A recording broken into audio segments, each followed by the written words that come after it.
Propósito de este Ateneo es cerrar el ciclo abordando el problema de la pluralidad de entes y de su individualidad, tema central desde mi punto de vista en la filosofía de la homeopatía, como luego detallaré. ¿Cómo se explica que partiendo de la unidad se conciban entidades diferentes, cada una con sus propias características? Esto es, ¿cómo se explica que existan individuos distintos? Si se aplica en homeopatía la teoría del Big Bang, también aparece esta temática, ya que hay que explicar cómo, desde una única partícula, homogénea y sin aparición aún de ningún elemento con características propias, deviene la pluralidad de elementos físicos que luego conformarán las diferentes galaxias. Pretendo concretamente abordar el tema de la individualidad y de allí proviene el título del Ateneo. En la uni versus pluri, ya que en la palabra universo se vislumbra esta polaridad, la polaridad confrontación, acercamiento, desde la unidad con la pluralidad. Pero mi intención no es quedarme en un plano muy abstracto.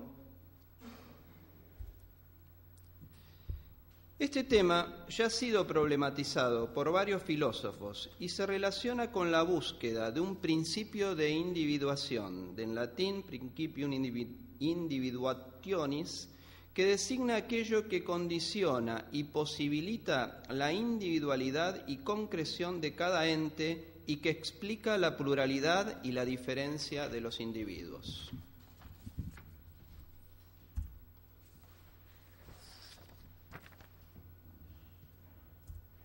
La individuación designa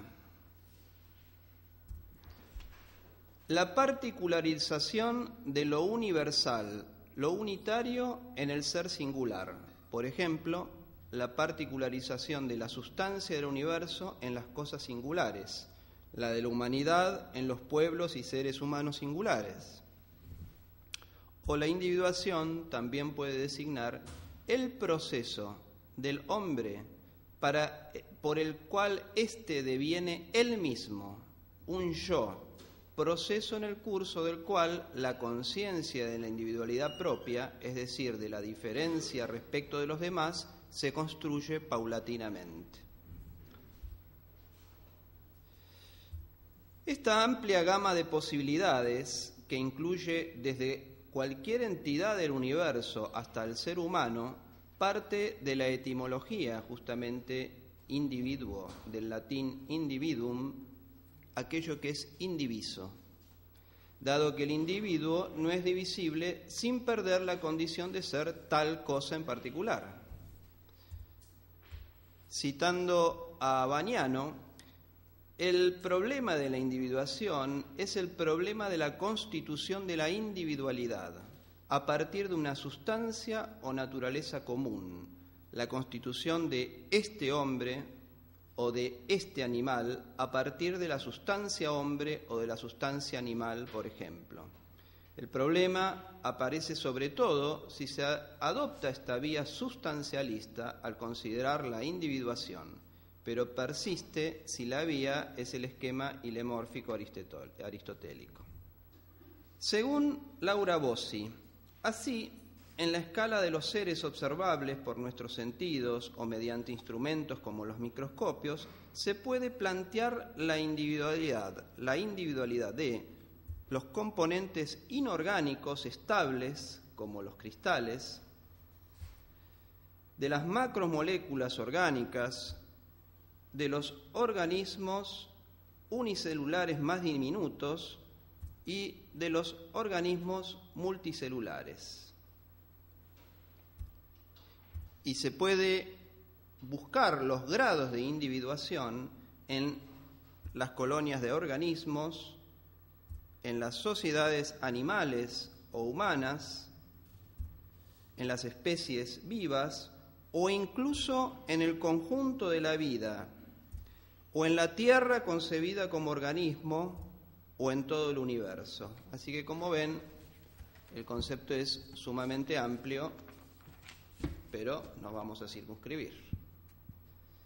Después, a partir del tema de la individualidad, hay autores, pensadores, filósofos que se centran en el tema mismo de la individualidad, pero yo me voy a centrar en el tema de la individualidad en el ser humano, que es lo que nos trae a esta reunión, y concretamente qué importancia tiene esto para la homeopatía.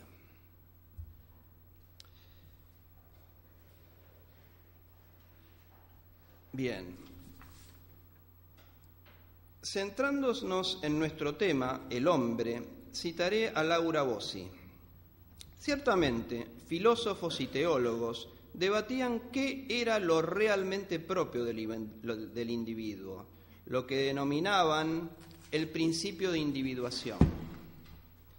Según Platón, Plotino o Avicena, el individuo lo era debido a su alma, siendo el cuerpo simplemente un ropaje polvoriento que revestía el alma.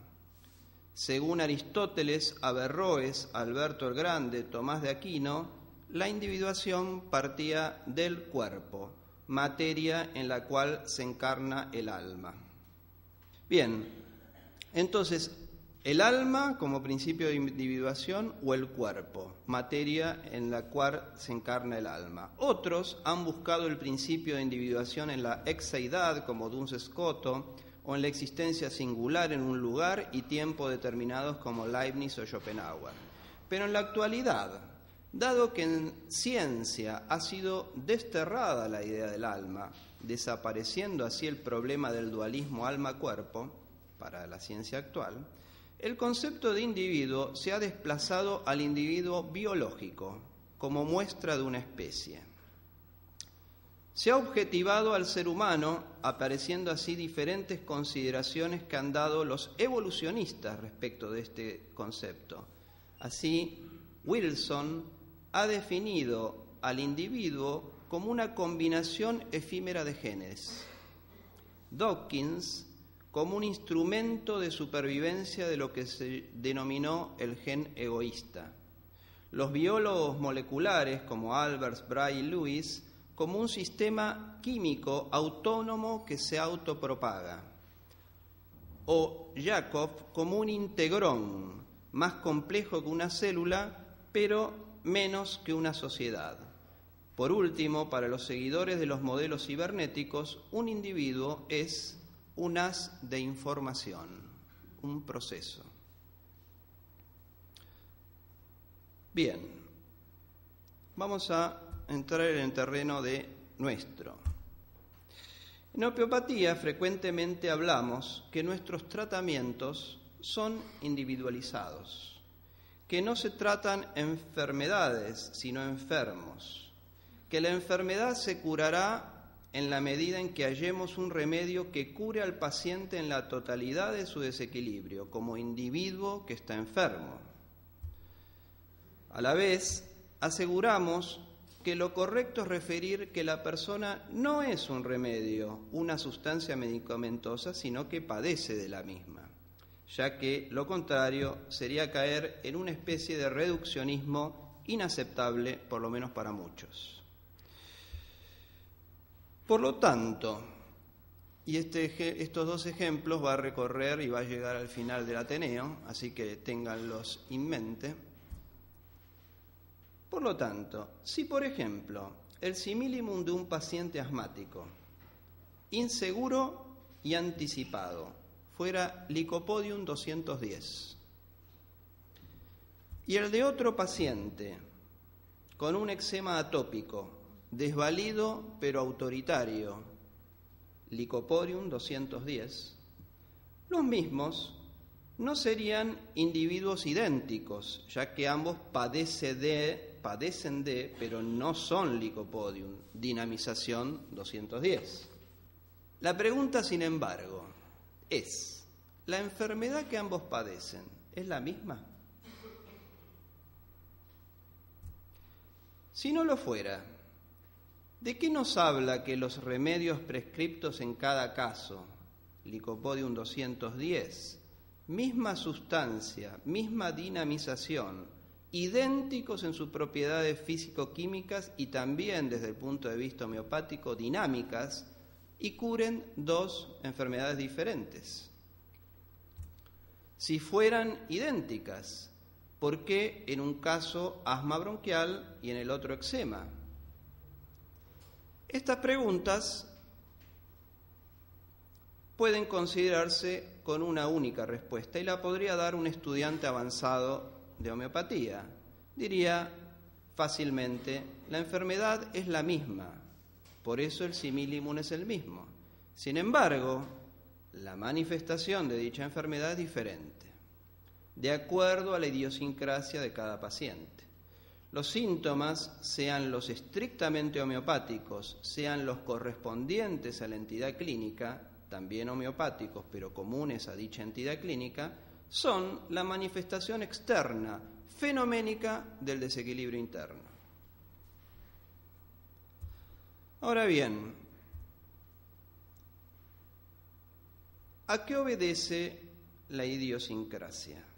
¿Por qué el desequilibrio del principio vital se da en cada caso de manera diferente? Esto corresponde al terreno del individuo, de la persona en tanto idéntica a sí misma y por tanto poseedor de una identidad personal y diferente de las otras personas. Pero, ¿cómo se produce la codificación personal de la enfermedad homeopática? ¿Cómo actúa el remedio homeopático sobre esta codificación? Y ahora empezamos lo que llamé la sustancia medicamentosa y la sustancia enfermante. ¿Cómo actúa el remedio homeopático? Comenzando con la última pregunta, se asegura que la sustancia medicamentosa tiene una acción primaria sobre el principio vital, que le promueve una acción contraria, secundaria y curativo del desequilibrio. Para que esta interacción suceda, debe haber una congruencia entre la potencia desequilibrante de la sustancia y el desequilibrio mismo. Este plano, denominado dinámico por Hahnemann, es inmaterial según el mismo autor y de acuerdo a una extensa línea de pensamiento posterior. Por lo que, dado que su acción no se aprecia frente a nuestros ojos, ni se da ni se dará nunca frente a algún poderoso instrumento, dada su naturaleza, nunca podremos asegurar cómo se produce. Sin embargo, sabiendo que ambas sustancias, poder curativo del remedio y principio vital desequilibrado, son inmateriales, podemos pensar que ambas son idénticas desde el punto de vista sustancial y diferentes de cualquier otra sustancia. De no ser así, no se comprende cómo el poder curativo del remedio equilibra al principio vital, ya que en la acción del primero sobre el segundo no existe ninguna entidad intermedia, ni en el principio vital existen, que sepamos, receptores apropiados para las diferentes sustancias medicamentosas que desencadenen la curación. Por tanto,